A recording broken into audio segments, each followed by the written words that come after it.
بسم اللہ الرحمن الرحیم۔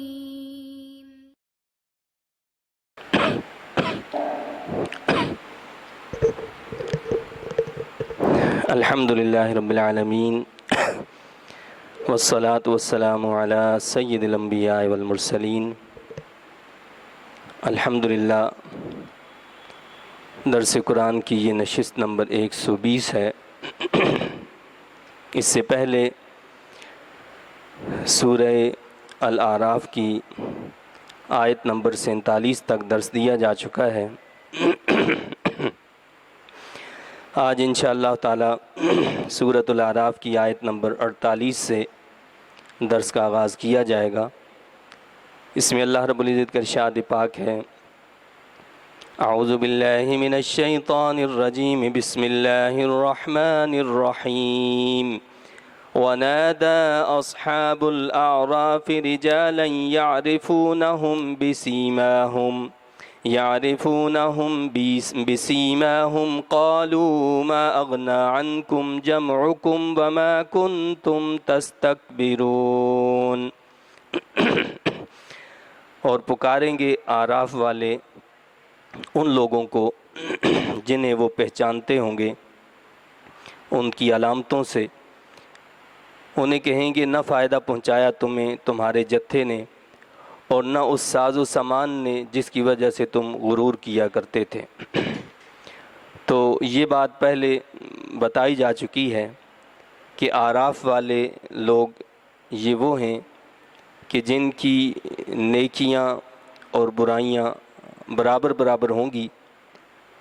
برائیاں ان کو جنت میں جانے سے روک دیں گی، نیکیاں ان کو جہنم میں داخل ہونے سے روک دیں گی، اور اللہ تعالیٰ محض اپنے فضل سے بالآخر ان اعلیٰ مقام اور مرتبے والے لوگوں کو جنت میں داخل فرمائے گا۔ تو یہاں یہ بتایا گیا ہے کہ چونکہ اعراف والے جنت والوں کو بھی دیکھیں گے، جہنم والوں کو بھی دیکھیں گے، تو جب وہ دیکھیں گے وہاں پر لوگوں کو تو ان کی علامتوں سے پہچان لیں گے۔ علامتیں کیا ہیں؟ جنتیوں کی علامتیں کہ ہم جو وضو کرتے ہیں، یہ جو اعضاء وضو میں دھوئے جاتے ہیں، یہ قیامت کے دن چمک رہے ہوں گے۔ تو ان کی چمک، ان کی روشنی سے ہی اہل جنت جو ہے وہ پہچانے جائیں گے، اور جو جہنمی ہوں گے وہ اپنے چہروں کی سیاہی سے اور ان کی آنکھیں بھی نیلی ہوں گی، ان سے وہ پہچانے جائیں گے۔ تو یہ جو اعراف والے ہوں گے جب ان لوگوں کو دیکھیں گے تو ان کی نشانیوں سے، ان کی علامتوں سے پہچان لیں گے، تو اہل جہنم سے ہی مخاطب ہوں گے۔ جہنم والوں سے کہیں گے اعراف والے کہ وہ تمہارا جتھا، وہ تمہارا گروہ، وہ تمہارا مال، وہ تمہاری دولت، وہ تمہارا غرور، وہ تمہارا گھمنڈ، وہ کہاں گیا جو دنیا میں تم کیا کرتے تھے اور سمجھتے تھے کہ ہم نہ جانے کیا ہیں؟ اس لیے کہ ہمیشہ انسان دنیا میں یہ سمجھتا ہے کہ یہ دنیا جو ہے اس کے اندر اگر اللہ نے کسی کو مال دے دیا، دولت دے دی، عہدہ مرتبہ مقام دے دیا، تو وہ سمجھتا ہے کہ یہ شاید اللہ کی رضامندی کی دلیل ہے، حالانکہ ایسا نہیں ہے۔ یہ دنیا دار الجزا نہیں، یہ تو دار الامتحان ہے۔ یہاں اللہ تعالیٰ مہلت دیتا ہے، کسی کو مقام اور مرتبہ دے کر، کسی کو مال دولت دے کر، کسی کو علم عطا فرما کر، اور کسی سے یہ چیزیں چھین کر، یہ امتحان ہوتا ہے۔ تو وہ لوگ مشرکین جو تھے وہ یہ کہا کرتے تھے، وہ کہتے تھے کہ جی ہمیں اللہ تعالیٰ نے یہاں پر یہ سب کچھ دیا ہے، مال دولت دیا ہے، اور اگر بالفرض ہم یہ بات مان بھی لیں کہ مرنے کے بعد بھی کچھ ہوگا، قیامت برپا ہوگی، تو جس اللہ نے ہمیں یہاں پر یہ سب کچھ دیا ہے وہاں پر بھی ہمیں دے گا اور تم لوگ محروم رہو گے۔ اب وہ اعراف والے ان سے مخاطب ہو کر فرمائیں گے کہ نہ فائدہ پہنچایا تمہیں تمہارے جتھے نے اور نہ اس ساز و سامان نے جس کی وجہ سے تم غرور کیا کرتے تھے۔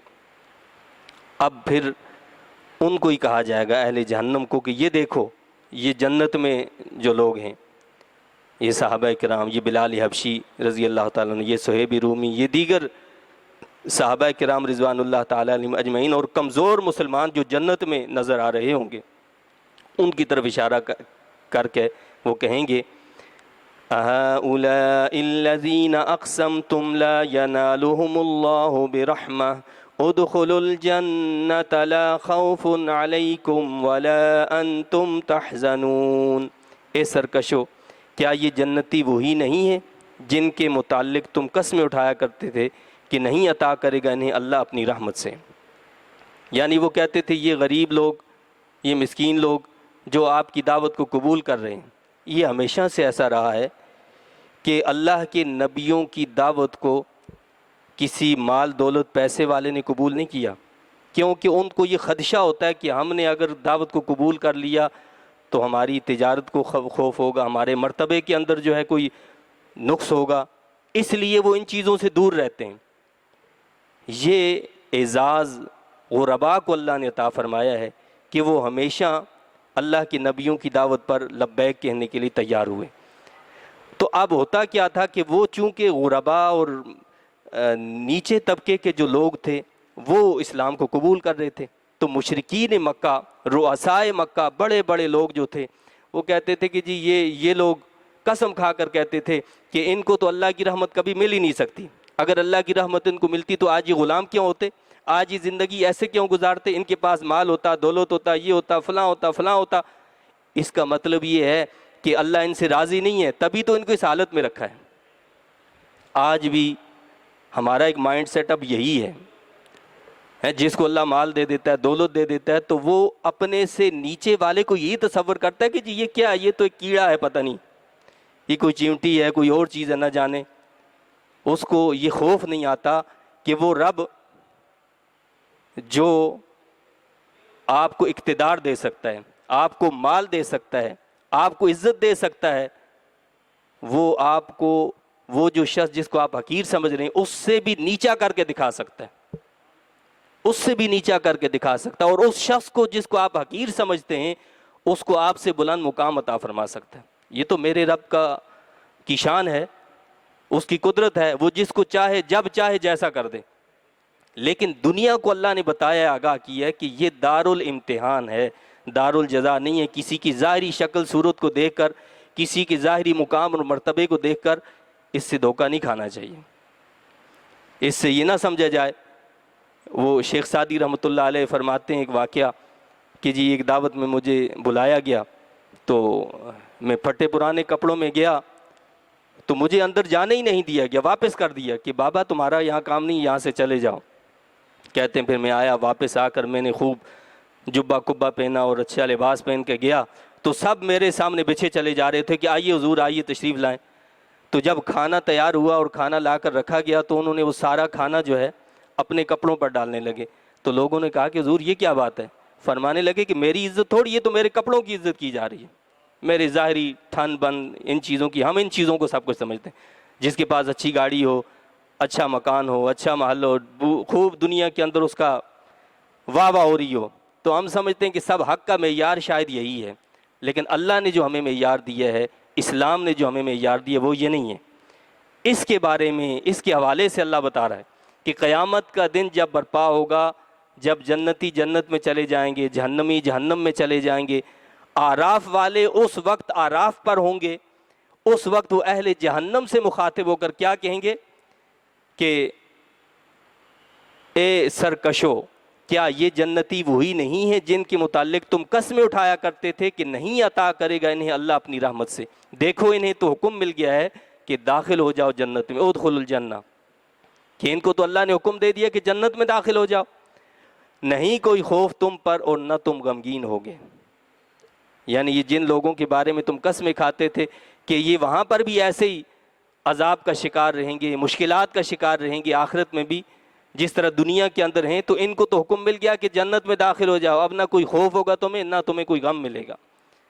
وَنَادَى أَصْحَابُ النَّارِ أَصْحَابَ الْجَنَّةِ أَصْحَابَ الْجَنَّةِ أَنْ أَفِيضُوا عَلَيْنَا مِنَ الْمَاءِ أَوْ مِمَّا رَزَقَكُمُ اللَّهُ قالوا ان اللہ حرمہما علی الکافرین، اور آواز دیں گے دوزخی جنتیوں کو.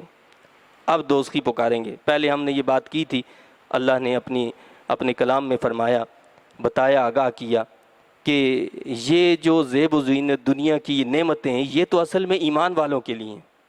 یہ ساری نعمتیں اصل میں ایمان والوں کے لیے، یہ تو ایمان والوں کے صدقے میں کفار کو مل رہی ہیں. اور حدیث شریف میں فرمایا کہ اگر یہ دنیا کی کوئی وقت اللہ کے نزدیک ہوتی تو کسی کافر کو ایک گھونٹ پانی کا بھی نہ پلایا جاتا. تو وہاں پر کیا ہوگا؟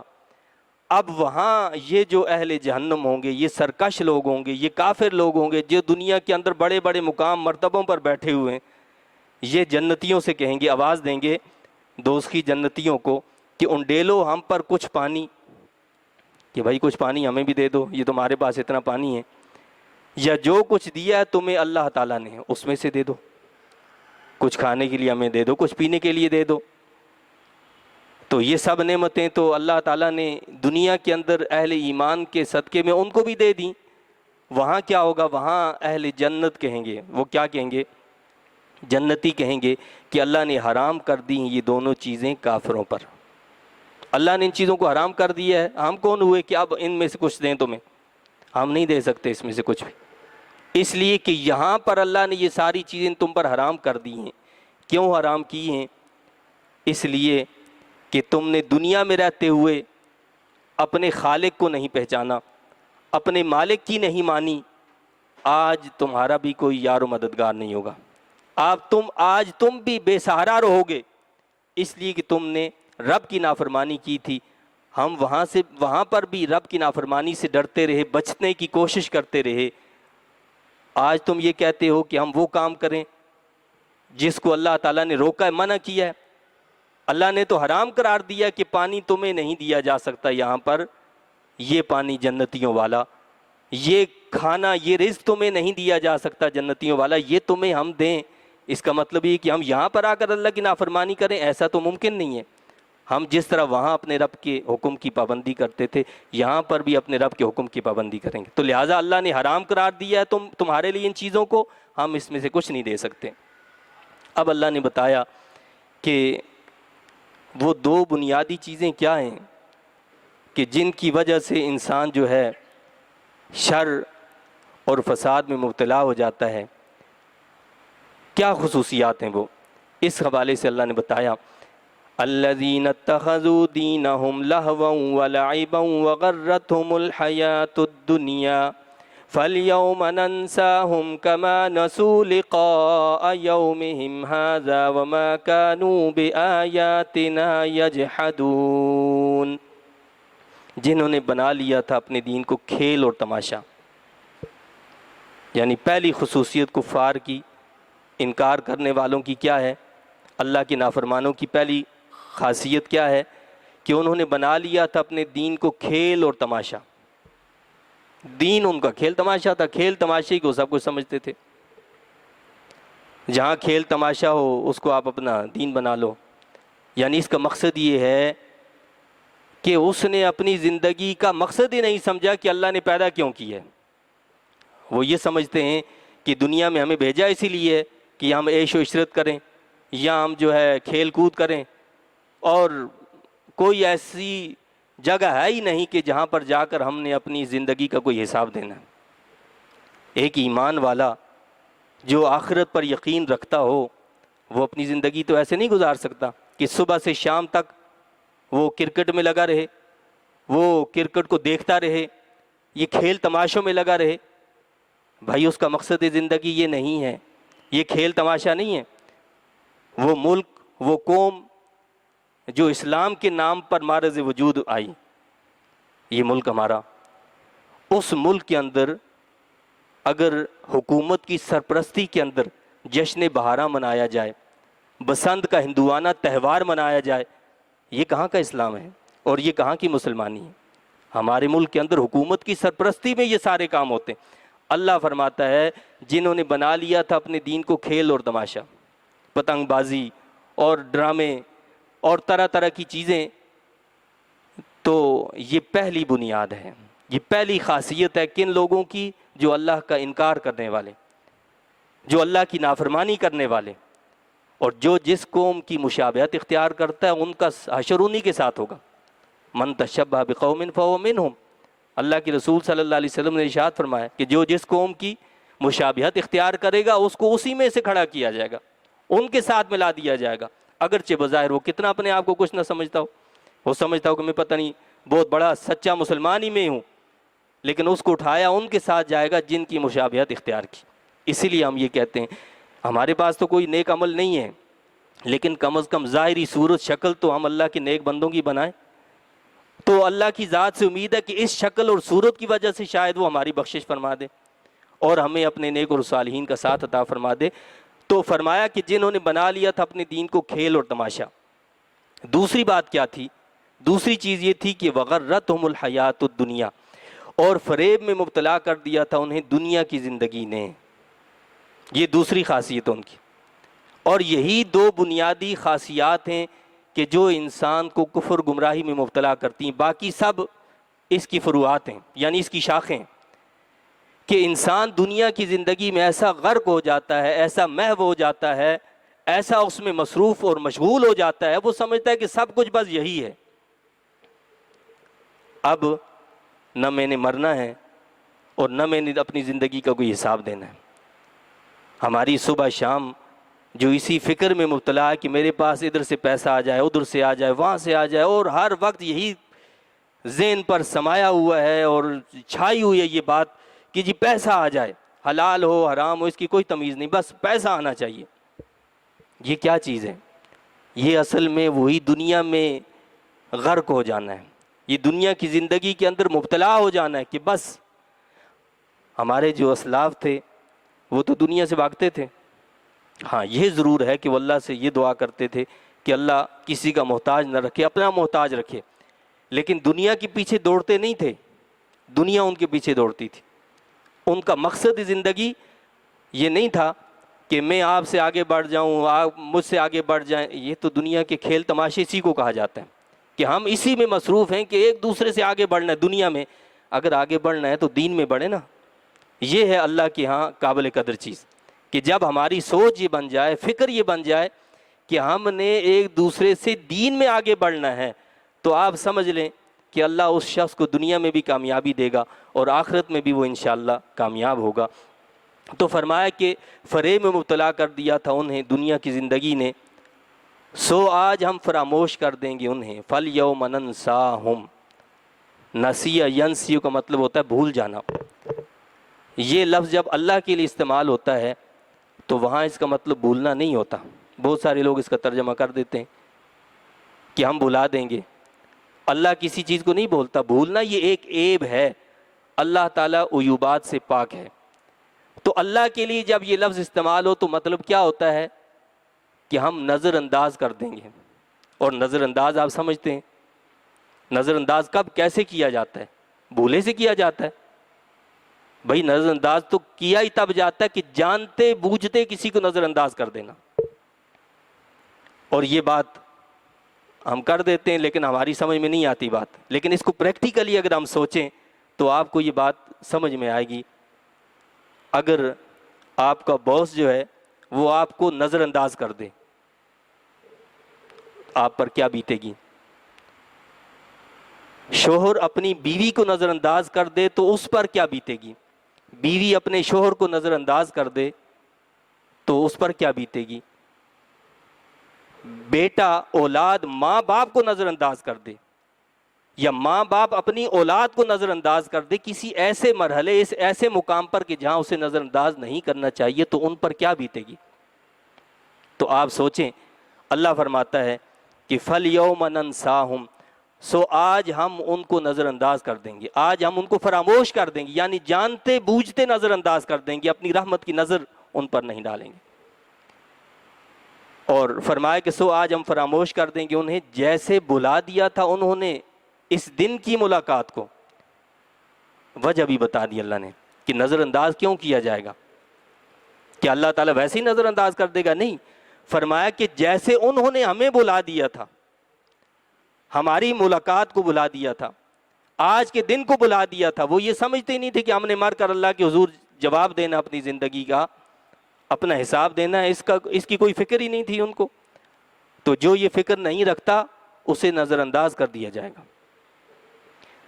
اور جس طرح وہ ہماری آیتوں کا انکار کیا کرتے تھے, یعنی ایک تو یہ کہ انہوں نے ہمارے ساتھ ملاقات کو بلا دیا تھا, دوسرا یہ کہ جب ہماری آیتیں آتی تھیں, ہمارے احکامات آتے تھے, ہماری تعلیمات آتی تھیں, وہ ان کا انکار کرتے تھے کہ نہیں جی یہ ہم ان کو نہیں مانتے. اور اگر ماننے والے ہیں ہم تو کہتے ہیں جی یہ تو بس مولویوں کی باتیں, ان کو کیا کرنا ہے. بھائی مولوی یہ اللہ کا کلام ہے, یہ اللہ کی کتاب ہے, یہ کوئی مولویوں کی بات نہیں. اور مولوی جو ہے اپنی کوئی بات کہے گا تو وہ اس کے منہ پر مار دی جائے گی. ہاں جو اللہ نے فرمایا, جو اللہ کے رسول صلی اللہ علیہ وسلم نے فرمایا, وہی معیار حق ہے اور وہی اس کو وہاں پر فائدہ اور کام دے گا. تو فرمایا کہ اس لیے نظر انداز کیا جائے گا کہ وہ ہماری ملاقات کو بھول بیٹھے تھے اور انہوں نے ہماری آیتوں کا انکار کر دیا تھا. وَلَقَدْ جِئْنَاهُمْ بِكِتَابٍ فَصَّلْنَاهُ عَلَىٰ عِلْمٍ هُدًى وَرَحْمَةً لِقَوْمٍ يُؤْمِنُونَ. اب اللہ تعالیٰ نے ہمیں نسخہ دیا ہے, علاج دیا ہے کہ اگر تم یہ چاہتے ہو کہ وہاں تمہیں نظر انداز نہ کیا جائے, وہاں تمہیں فراموش نہ کر دیا جائے, جہاں تم چاہتے ہو کہ تمہیں فراموش نہ کیا جائے, تمہیں نظر انداز نہ کیا جائے, تو اس کا ایک نسخہ ہے. وہ کیا ہے؟ فرمایا اور بے شک لے آئے ہم ان کے پاس ایک کتاب. اگر وہاں کی رسوائی سے بچنا چاہتے ہو, وہاں کی فراموشی سے اپنے آپ کو بچانا چاہتے ہو, تو اللہ فرماتا ہے کہ بے شک لے آئے ہم ان کے پاس ایک کتاب جسے ہم نے واضح کر دیا اپنے علم کامل سے. تو اس کا طریقہ تو ایک ہی ہے کہ اللہ کی کتاب کا دامن مضبوطی سے تھام لو, اللہ کی کتاب کے ساتھ وابستہ ہو جاؤ, اس کے ساتھ وابستگی اختیار کر لو. یہ تمہیں وہاں نجات دے سکتی ہے, وہاں کی رسوائی سے, وہاں کی فراموشی سے تمہیں یہ کتاب بچا سکتی ہے کہ تم اس کتاب کے ساتھ وابستہ ہو جاؤ, اس کی تعلیمات کو سمجھو, اس کی تعلیمات کو پڑھو, ان پر عمل کرو, ان کو آگے پھیلاؤ. تو فرمایا کہ بے شک لے آئے ہم ان کے پاس ایک کتاب جسے ہم نے واضح کر دیا اپنے علم کامل سے, درآں حالے کہ وہ ہدایت اور رحمت ہے. یعنی یہ کتاب جو ہے وہ کیا ہے؟ ہدایت بھی ہے, یعنی روشنی ہے, یہ ہدایت ہے. یہ ہمارے معاملات ہمیں بتاتی ہے کہ یہاں ہماری رہنمائی کرتی کہ ہمیں یہاں پر کیا کرنا چاہیے. ہماری یہ مشکل ہے, اس مشکل کو ہم کیسے دور کریں یہ ہمیں بتاتی یہ کتاب. یہ ہدن ہے, یہ رہنما کتاب ہے, رہنمائی کرنے والی. تو اللہ فرماتا ہے کہ تم اس کو اپنا رہنما بنا لو, اس کتاب کو, اس کتاب کو اپنا رہنما بنا لو گے تو کیا ہوگا؟ وَرَحْمَةً. یہ کتاب صرف ہدایت نہیں بلکہ رحمت بھی ہے. جب اس کو تم اپنا رہنما بنا لو گے تو تمہارے لیے رب کی رحمتوں کے دروازے کھل جائیں گے, اللہ کی رحمتوں کے دروازے کھل جائیں گے. اور جب اللہ کی رحمت کے دروازے کھل جائیں, آپ مجھے بتائیے کہ وہ یہاں ناکام ہو سکتا ہے؟ وہ یہاں بھی ناکام نہیں ہوگا, یہاں پر بھی وہ شخص کامیاب ہوگا اور آخرت میں بھی وہ کامیاب ہوگا کہ جس کے لیے اللہ کی رحمت کے دروازے کھل جائیں. تو فرمایا کہ ہم نے ایک واضح کتاب دے دی ہے, لیکن اب جب کتاب کا ذکر کیا تو اس میں خود بخود نبی کا ذکر بھی آ جاتا ہے. یعنی اس کا یہ مطلب نہیں کہ صرف کتاب دے دی, اب کتاب کو میرے دل میں جو آیا اس طرف میں نے کلمات کو, الفاظ کو موڑ دیا, تو ایسا نہیں ہے. اللہ نے اگر ایسے ہی کرنا ہوتا تو ہر شخص کے پاس کتاب کو بھیج دیتا کہ بھائی اٹھو پڑھو اور اس پر عمل کرو. نہیں, اللہ نے جو کتاب بھی بھیجی تو اس کے ساتھ اپنا ایک نبی بھیجا ہے, اپنا نبی ایک بھیجا ہے کہ اس کتاب کو سمجھانے والا میرا نبی ہوگا. وہ سمجھائے گا کہ اللہ نے یہاں جو فرمایا اس کا مطلب کیا ہے, اس سے مراد کیا ہے. یہ نہیں کہ جو میرے نفس نے کہا, میری خواہش نے کہا کہ جی اللہ یہاں یہ فرما رہا ہے, ایسا نہیں چلے گا. جو ایسا کرنے والا ہے وہ گمراہ تو ہو سکتا ہے, وہ ہدایت نہیں پا سکتا. تو میں نے کہا کہ جہاں کتاب کا ذکر آتا ہے تو خود بخود کیا ہوتا ہے؟ نبی کا خود بخود ذکر آ جاتا ہے کہ نبی خود بخود وہاں موجود ہے. جیسے اگر میں کہوں کہ باہر دھوپ لگ رہی ہے, دھوپ نظر آ رہی ہے, تو آپ بتائیے کہ دھوپ کا ذکر ہوگا تو سورج خود بخود آئے گا یا نہیں؟ اس کا تذکرہ آلریڈی ہے کہ دھوپ تبھی ہوگی کہ سورج موجود ہے. تو کتاب کا جہاں ذکر ہے تو وہاں اس کا مطلب آلریڈی یہ ہے کہ نبی موجود ہے. نبی کی ہدایت اور رہنمائی میں اس کتاب پر عمل کرنا ہے، کیونکہ پریکٹیکلی نبی ہمیں بتائے گا. یہ ایک تھیوری ہے، اس پر عمل کیسے کرنا ہے یہ اللہ کے رسول صلی اللہ علیہ وسلم ہمیں بتائیں گے. ان مشکلات میں بھی جائیں گے، ان مشکل حالات سے بھی گزریں گے، اور ہمیں بتائیں گے کہ یہ ہے پریکٹیکل قرآن. وہ اللہ کے رسول صلی اللہ علیہ وسلم کی ذات گرامی ہے. یہ کتابی شکل ہمارے پاس، اور رسول اللہ صلی اللہ علیہ وسلم عملی قرآن ہے کہ اگر عملی قرآن دیکھنا ہے وہ رسول اللہ صلی اللہ علیہ وسلم کی ذات گرامی ہے. تو فرمایا کہ یہ کتاب کیا ہے؟ ہدایت اور رحمت ہے اس قوم کے لیے جو ایمان لاتے ہیں. لقوم یؤمنون، ایمان والوں کے لیے ہدایت بھی ہے اور رحمت بھی ہے. جو ایمان ہی نہ رکھتا ہو تو اسے تو یہ کتاب کوئی فائدہ نہیں دے گی. فائدہ اسے دے گی جو اس پر ایمان رکھتا ہو. هل ينظرون إلا تأويله يوم يأتي تأويله يقول الذين نسوه من قبل قد جاءت رسل ربنا بالحق فهل لنا من شفعاء فيشفعوا لنا أو نرد فنعمل غير الذي كنا نعمل قد خسروا أنفسهم وضل عنهم ما كانوا يفترون. اتنی باتیں کرنے کے بعد اللہ نے بتایا کہ اب بھی کیا ایسے سخت دل ہیں جو کانپنے کے لیے تیار نہیں ہیں، جن کے اندر ڈر اور خوف پیدا نہیں ہو رہا. فرمایا کافر کس چیز کے منتظر ہیں؟ یہ کہ قرآن کی دھمکی کا انجام کیا ہوتا ہے. یعنی قرآن نے جو دھمکی دی ہے کہ اگر ایسا نہیں کرو گے تو ایسا، کیا اس انجام کے منتظر ہو؟ جس روز ظاہر ہوگا اس کا انجام تو کہیں گے جو بلائے ہوئے تھے اسے اس سے پہلے کہ بے شک لائے تھے ہمارے رب کے رسول حق پیغام. اب جس دن وہ انجام آ جائے گا اس دن تو کہیں گے کہ جو اللہ کے رسول صلی اللہ علیہ وسلم پیغام لے کر آئے تھے وہ حق تھا، اللہ کی طرف سے تھا. لیکن اس وقت کے نہ بیکار ہوگا. فرعون بھی جب غرق ہو رہا تھا تو وہ یہی کہہ رہا تھا کہ میں رب موسیٰ پر ایمان لے آیا، لیکن اسے فرشتے نے ایک زور سے تھپڑ لگایا اور کہا کہ اب ایمان کا وقت گیا. یہ وقت تو وہ تھا کہ جب موسیٰ علیہ السلام تمہیں دعوت دے رہے تھے تم قبول کر لیتے. اب تم کتنا کیوں نہ کہہ لو کہ میں ایمان لے آیا، اس وقت ایمان تمہارا قابل قبول نہیں ہے. تو اس وقت تو کہیں گے کہ جو اللہ کے نبی پیغام لائے تھے وہ حق تھا، لیکن وہ کوئی فائدہ نہیں دے گا. پھر کیا ہوگا؟ جب وہ یہ دیکھیں گے کہ جی اب تو کوئی بھی نہیں ہے، ہمارا کوئی مددگار نہیں ہے، تو کیا آج ہمارے کوئی سفارشی ہیں؟ آپ کہیں گے کہ بھائی ہماری کوئی سفارش کر دیں. وہ جن کی دنیا کے اندر اتباع کرتے تھے، پیروی کرتے تھے، جو ان کے لیڈر تھے، جو ان کے بڑے تھے، جو ان کے سردار تھے، جو وڈیرے تھے، اب ان کو ڈھونڈیں گے کہ بھائی کوئی تو آج ہماری سفارش کر دے. تو کیا آج ہمارے کوئی سفارشی ہیں؟ تو وہ سفارش کریں ہمارے لیے یا ہمیں واپس بھیج دیا جائے. سفارش کرنے والا تو کوئی ہوگا نہیں، تو کہیں گے کہ ہمیں تھوڑا واپس بھیج دیں تاکہ ہم اللہ کے نبی کی تعلیمات پر عمل کریں، یا ہمیں واپس بھیج دیا جائے تاکہ ہم عمل کریں اس کے برعکس جو ہم کیا کرتے تھے. اب جب ہم واپس دنیا میں جائیں گے تو وہ کام نہیں کریں گے جو ہم کرتے تھے، بلکہ اب ہم سچے پکے مومن مسلمان بنیں گے، نبی کی اتباع کریں گے. حالانکہ اس دنیا کے اندر اللہ تعالیٰ یہ بھی دکھا دیتا ہے ہمیں، کئی مرحلے ایسے آ جاتے ہیں کہ ہم موت کے منہ سے نکل کر آتے ہیں. اس کا مقصد یہ کہ ہمیں نئی زندگی دی ہے، اس نئی زندگی کے اندر ہم توبہ کر لیں اور بقیہ زندگی کو اللہ کے احکام کے مطابق گزاریں. لیکن ہم صحیح ہونے کے بعد یہ کبھی باور بھی نہیں کرتے کہ کبھی ہم بیمار ہوئے تھے، کبھی ہم ہلاکت کے منہ میں جا پہنچے تھے، اللہ نے ہمیں بچا لیا تھا. نہیں، کوئی پرواہ نہیں رہتی. وہی زندگی کے سب شب و روز ہوتے ہیں جو ہمیشہ ہوا کرتے تھے. تو فرمایا کہ وہ یہ کہیں گے کہ ہم دنیا میں چلے جائیں، ہمیں بھیج دیا جائے تاکہ ہم اس کے برعکس عمل کریں جو ہم کیا کرتے تھے. اللہ فرماتا ہے بے شک انہوں نے نقصان پہنچایا اپنے آپ کو اللہ کی نافرمانی کرنے سے. خالق کی نافرمانی کرنے سے خالق کا تو کوئی نقصان نہیں ہے. فرمایا کہ جو نافرمانی کرے گا نقصان اپنا کرے گا. جو اس دنیا کے اندر اپنے خالق سے رشتہ توڑے گا نقصان اس کا ہوگا. لیکن جب خالق اپنا رشتہ توڑ دے گا تو وہ تباہ اور برباد ہو جائے گا. جب خالق اپنا رشتہ اپنی مخلوق سے توڑ دے گا تو کیا ہوگا؟ وہ مخلوق تباہ اور برباد ہو جائے گی. تو فرمایا کہ بے شک انہوں نے نقصان پہنچایا اپنے آپ کو اور گم ہو گیا ان سے جو وہ بہتان باندھا کرتے تھے۔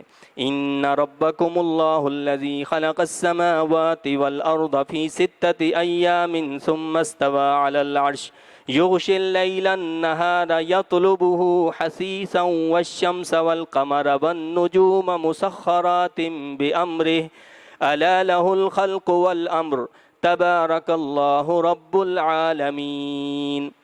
اب اللہ تعالیٰ نے اپنی توحید کو بیان فرمایا ہے اور آگاہ کیا ہے کہ کیونکہ شرک، بت پرستی، یہ ساری چیزیں تب ہوتی ہیں کہ جب بندہ اپنے خالق کو نہیں پہچانتا، اس سے منہ پھیر لیتا ہے۔ اللہ بتاتا ہے بلا شبہ تمہارا رب اللہ ہے جس نے پیدا فرمایا آسمانوں اور زمین کو 6 دنوں میں۔ آسمانوں کو پیدا کرنے والا بھی وہی ہے، زمین کو پیدا کرنے والا بھی وہی ہے، اس کے اندر جتنی چیزیں موجود ہیں ان کو پیدا کرنے والا بھی وہی۔ آگے ان کا تذکرہ کیا ہے۔ ان چیزوں کا تذکرہ کیوں کیا کہ لوگ ان کی پوجا کیا کرتے تھے، کوئی سورج کی پوجا کر رہا ہے، کوئی چاند کی پوجا کر رہا ہے، کوئی ستاروں کی پوجا کر رہا ہے۔ اللہ فرماتا ہے کہ ان ساری چیزوں کا خالق میں ہوں، آسمانوں کو بھی میں نے پیدا کیا ہے، زمین کو بھی میں نے پیدا، اور کتنے دن میں؟ 6 دن میں۔ کیا اللہ تعالیٰ اس بات پر قدرت نہیں رکھتا تھا کہ وہ ایک لمحے میں، ایک آن میں پیدا کر دے سب کچھ؟ میرا رب تو کن فرماتا ہے تو اس سے پہلے چیز موجود ہو جاتی ہے، تو اس کے لیے مشکل نہیں ہے۔ لیکن اللہ تعالیٰ نے یہ بتایا ہے، ہمیں آگاہ کیا ہے، اگر ایسے کسی چیز کو پیدا کر دیا جاتا، لوگ کہتے کہ جی خود بخود بس ایک وجود میں آ گئی یہ بات۔ اللہ نے تدریجاً ہر شے کو پیدا فرمایا، اور یہ 6 دن جو ذکر فرمایا، یہ بھی 6 دن ہمارے دنیا والے دن نہیں ہیں۔ دنیا کے ہمارے دن تو یہ سورج چاند سے ہیں، اس وقت تو سورج چاند تھے ہی نہیں جب یہ ساری چیزیں پیدا کی۔ تو 6 دن سے کیا مراد ہے؟ بعض نے کہا کہ اس سے مراد جو ہے اللہ کے نزدیک جو ہماری دنیا کے دن ہیں ان کے مطابق 1000 سال، یعنی 1000 سال کا اللہ کے یہاں ایک دن ہے۔ تو گویا اس طرح 6000 دنوں میں اللہ نے زمین و آسمان کو پیدا کیا ہے۔ اللہ تعالیٰ نے زمینوں اور آسمانوں کو پیدا کیا ہے، ایک ترتیب، ایک ساری چیزوں کو ایک ہمیں بتایا ہے۔ اللہ چاہے تو ہم زمین کے اندر دانہ ڈالیں اور وہ فوراً اگ جائے، لیکن اس نے بتایا ہے کہ اس نے ایک قانون بنایا ہے، اس کی قدرت کا ایک قانون ہے کہ تدریجاً ساری چیزیں پیدا ہوتی ہیں، کہ ہم دانہ ڈالیں گے، پھر کچھ دنوں کے بعد اس کا جو ہے پھول نکلے گا، پھر وہ آہستہ آہستہ تناور درخت اور وہ بڑا ہوگا، پھول بنے گا۔ تو اللہ تعالیٰ نے اسی طرح ہمیں ان چیزوں کے بارے میں بتایا ہے کہ یہ اس کی حکمتیں ہیں۔ تو فرمایا کہ آسمانوں اور زمینوں کو 6 دنوں میں پیدا کیا، پھر متمکن ہوا عرش پر جیسے اسے زیبا ہے۔ اس کا یہ مطلب نہیں ہے کہ جی اللہ تعالیٰ عرش پر بیٹھ گیا۔ استوا کیا ہے؟ یہ آیات متشابہات میں سے ہے، اس سے مراد مفہوم کیا اللہ بہتر جانتا ہے، لیکن ہمیں یہ کہا کہ ہم اس پر ایمان لائیں کہ اس نے استوا فرمایا۔ کیسا فرمایا یہ اللہ جانتا ہے، ہمیں کچھ معلوم نہیں۔ امام احمد بن حنبل فرماتے ہیں کہ اس کے بارے میں سوال کرنا تو بدعت ہے، یعنی اس کے بارے میں سوال کرنا ہی نہیں چاہیے۔ تو علماء متاخرین یہ فرماتے ہیں کہ استوا کا مطلب یہ نہیں ہے کہ اللہ تعالیٰ عرش پر بیٹھ گیا، اس لیے کہ اللہ تعالیٰ زمان، مکان، بیٹھنے اٹھنے ان سے بری ہے، وہ ان چیزوں سے پاک ہے۔ وہ کوئی جسم ایسا نہیں کہ جس طرح ہم جسم رکھتے ہیں اس طرح کا کوئی جسم، وہ کیسا ہے یہ وہ جانتا ہے کیسا ہے۔ اس کا مطلب یہ ہے کہ استوا کا اللہ تعالیٰ نے ان ساری چیزوں کو پیدا فرما کر کیا کیا، ان ساری چیزوں کی پوری کائنات کی باغ ڈور جو تھی وہ اپنے ہاتھ میں لے لی، وہ اپنے دستے قدرت میں لے لی۔ یہ نہیں ہے کہ اللہ تعالیٰ اس سے بے خبر ہو گیا مخلوق سے، نہیں، اس کی نظر ہر چیز پر ہے، ہر مقام پر ہے، وہ ہر مقام کو دیکھ رہا ہے، ہر چیز کو دیکھ رہا ہے، اس کی قدرت سے کوئی چیز باہر نہیں ہے۔ اس کا یہ مطلب نہیں ہے کہ اللہ تعالیٰ نے ایک فرشتے کو رزق فراہم کرنے کے لیے مقرر کیا، ایک کو بارش برسانے کے لیے، کو وحی پہنچانے کے لیے، تو اللہ ان سے لا علم ہے، بے خبر ہے، نہیں، وہ ہر چیز سے باخبر ہے۔ یہ چیزیں حکمت کے تحت اس نے پیدا کی ہیں، بنائی، ہمیں دکھایا، ہمیں بتایا کہ نظام دنیا کیسے چلانا ہے۔ بھائی اللہ چاہتا، ایک آپ بات غور کریں اس پر، اللہ چاہتا ایک فرشتے کو حکم دیتا وہ سارے کام کرتا، وہ وحی بھی لاتا، بارش بھی برساتا، فرشتے کے لیے کیا مشکل ہے؟ لیکن اللہ نے وحی کا فرشتہ الگ رکھا ہے، بارش کا الگ رکھا ہے، رزق دینے والا الگ رکھا ہے، سور بھونکنے والا الگ رکھا ہے، ان کے نیچے بھی پھر بہت سارے فرشتے رکھیں۔ یہ کیوں ایسا کیا اللہ نے؟ ہمیں سمجھایا ہے کہ اگر تم اپنا نظام صحیح کرنا چاہتے ہو تو تمہیں بھی ایسا کرنا پڑے گا۔ اب آپ سمجھو کہ ایک بندے کو ہم 20 کام لگا دیں کہ جی اس کو یہ بھی کرنا ہے، یہ بھی کرنا ہے، کوئی ایک کام بھی ٹھیک نہیں ہوگا، تمہارا کاروبار ٹھپ ہو جائے گا، تمہارے معاملات خراب ہو جائیں گے، صحیح کبھی نہیں ہوں گے۔ اگر تم یہ چاہتے ہو کہ اپنے نظام کو صحیح کرو تو پھر اللہ کے دیے ہوئے نظام کے مطابق اپنے معاملات کو صحیح کر لو گے تو سب کچھ ٹھیک ٹھاک ہو جائے گا۔ تو اللہ تعالیٰ سے دعا اور التجا ہے کہ اللہ تعالیٰ مجھے آپ کو ہم سب کو ان تعلیمات کی سمجھ عطا فرمائے اور سمجھ کر ان کے مطابق عمل کی توفیق عطا فرمائے۔ آمین۔ وآخر دعوانا ان الحمد للہ رب العالمین۔